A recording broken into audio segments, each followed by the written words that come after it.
as Bill Gates, but younger. He's a part of the eugenics program. He did not sign Facebook. It's a total cover. They're really spies and agents used, and their companies are used as a cover to destroy us. Now, getting back to Iran, though, they can't infiltrate Iran like that because Iran is a self-sustaining company who don't depend on the United States and the Western world. Mm-hmm. And you just can't readily just beat them. It don't work like that. If they could, you think they would have done this by now. Right. So they have no recourse but to say, okay, let's stop as much as we can. Let's put sanctions on them and stop them from trading. Let's slow up their finances a little bit. But it haven't affected them at all. All right, here we go. Hold that, right? I'm seeing people here on hold in the call. I don't know if we can bring in a caller right now. Yeah. A matter of fact, we can every couple of minutes we can bring some people in it. What I would like as Ryan to do, if you can, brother, if you screen the call and ask the people who are on hold whether or not they're just on to listen, or if they're on to make a comment or ask a question, then whatever their question is or whatever the case is, you can put that on the screen so that Gocc can see it through the board here, the dashboard.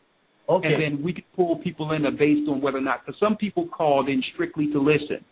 So if the brother can go through the calls and just type in whether or not. Okay. Just send me a message here, so I'm seeing it. I'm seeing what's going on there. It's okay. Yeah.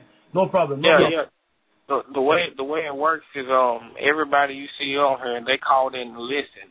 Now, if anytime any caller wants to come in or they have a question, then they can press 1 on their phone, and when they press 1, it'll be a little yellow question marker that comes up, just like it is by everybody else's name, and that's how we know they have a question or comment. So.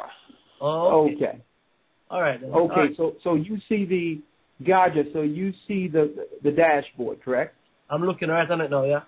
Okay. So if you see a question mark come up on one of those numbers, then we'll know someone actually has a comment or question. Okay then. Okay. All right. So people calling in to listen via the phone. What number can we give out for those who might be listening and would like to call in? The number is 646-200-4309. Okay, thank you, brother. I really appreciate that. You know, we're gonna have to get a number for the UK. You know. Yes. Well, the best way the UK can come in is through online. Right. If they're on the UK, they have to. The majority of UK have to come in online, and they can use Skype to Skype through, and they can have the same conversation as anyone calling in through the States. Okay. And of course, the United States have that option also to use Skype.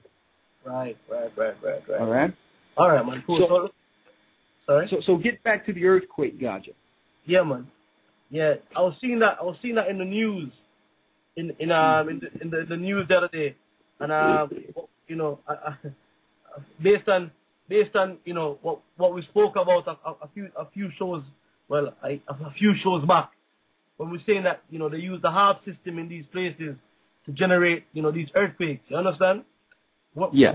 Worse when somebody not complying to the status quo. You know.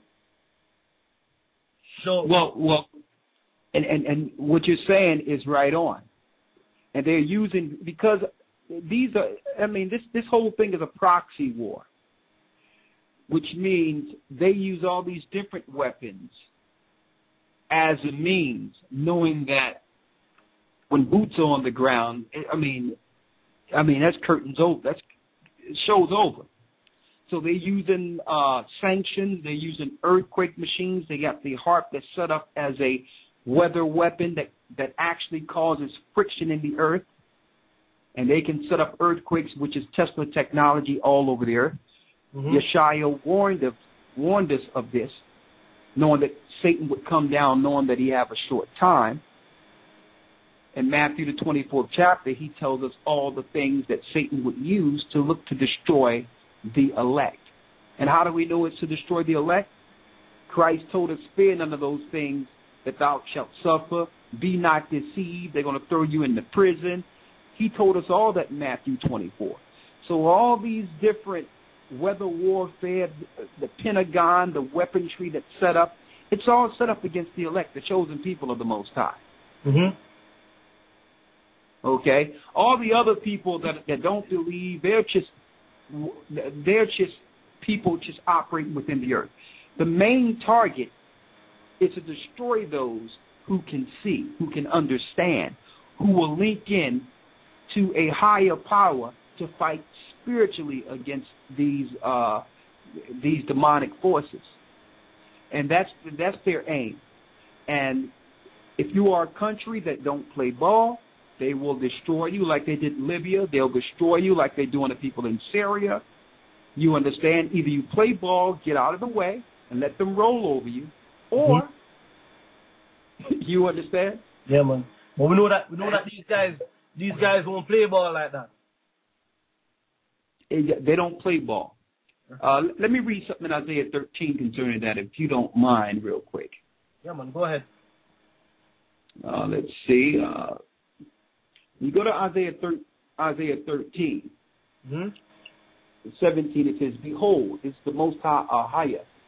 I will stir up the Medes against them, which shall not regard silver, and as for gold, they shall not delight in it. So you can't buy it. Mm-hmm. Their bows also, now what the Bible is doing here is giving you the technology that was in ancient times, but you have to relate it to modern day bows today. It's talking about weaponry. Mm-hmm. Like a bow and arrow shoots what? Shoots an arrow. Their modern day bow and arrow is what? Missiles. Mm-hmm. Their bows also shall dash the young men to pieces, and they shall have no pity on the fruit of the womb. So they're not going to care about what happens to the children that they destroy. Mm-hmm. Their eyes shall not spare children. Mm-hmm. And see, what Iran understands is that you cannot fight a diabolical, satanic empire with peace. So in order for them to put a stamp in this thing, put a stake in this, they have to actually fight on the level as those that are controlling the New World Order. Yeah. Fire with fire. Exactly, because when NATO and all these other countries go into other countries, they don't care about how many children they kill. Yeah. They don't care how many women they destroy. Well, check this, all right? Let me put this on. Let me ask this, all right? Okay. Yes. Is this a good thing? Or is it a good? Yeah. Is it a good thing that these people are like that they're going in like that, or is it just another demonic entity going against another demonic entity? See, that's interesting because you got to hear what it's saying here. Okay. All right. Yeah. Listen to what it's saying. Behold, I will stir up the Medes against them. Right. Okay. Okay. Question answer. So, now, I want to throw something out there. There's this philosophy on the so-called 12th Imam that's speaking that's a spirit of Antichrist that's coming in Islam, the same way there's an Antichrist that's coming in Christianity. Right. But we know that the whole concept of the Antichrist was created in the late 1500s under Loyola Ignatius. Uh-huh. Ignatius Loyola, which was a Jesuit. There's no such thing as one Antichrist coming. So if these guys talking in their religion, speaking that they must fulfill a prophecy to bring back the master teacher, and there is no Antichrist that's going to pop up, what are they saying? What they're saying is they understand the Bible and their part of prophecy of what they need to do before Christ comes. So they know the scripture. Right. They know the scriptures. Now, while our Western world is telling you that the scriptures are nothing, that you can't believe in that, and it's just man wrote that, the East is not dealing in that, because don't forget our original premise here. The original premise is that this is an empire who have been there since their inception. Right. So they have the ancient records. Yeah, they have prophecy. Exactly. So they know exactly what time they are in prophecy, whether or not the Western world believes. And they believe that what they're doing must happen before the coming of the great teacher. Okay.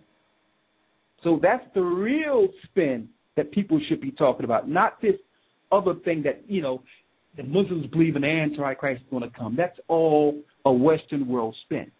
Right. They understand. A lot of, all these Muslim factions are not the same. So from what I'm getting now, these guys are pushing a war, right? So that they can bring in their own agenda. Who's that?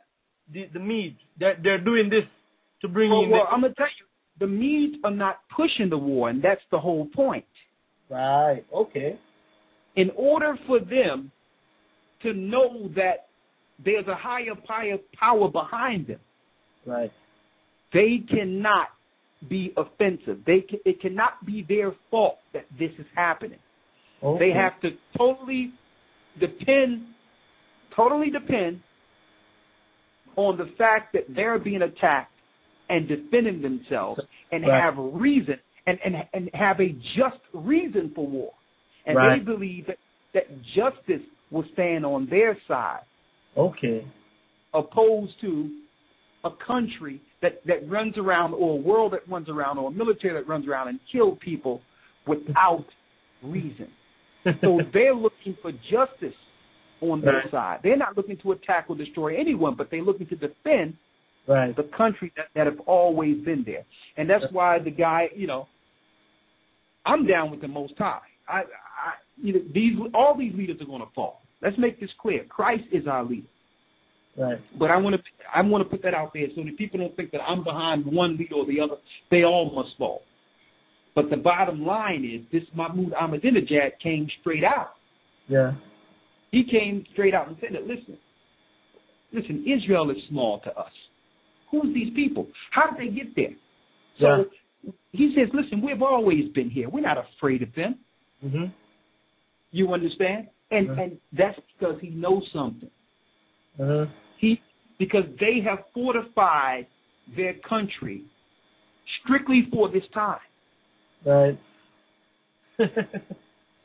You understand? While the Western world is looking to attack this country and set up bases here and destabilize that country and secret agents going over there, they had one agenda during this whole time. Just one agenda. Mm-hmm. Their one agenda was to be prepared as they was to deal with ancient Babylon.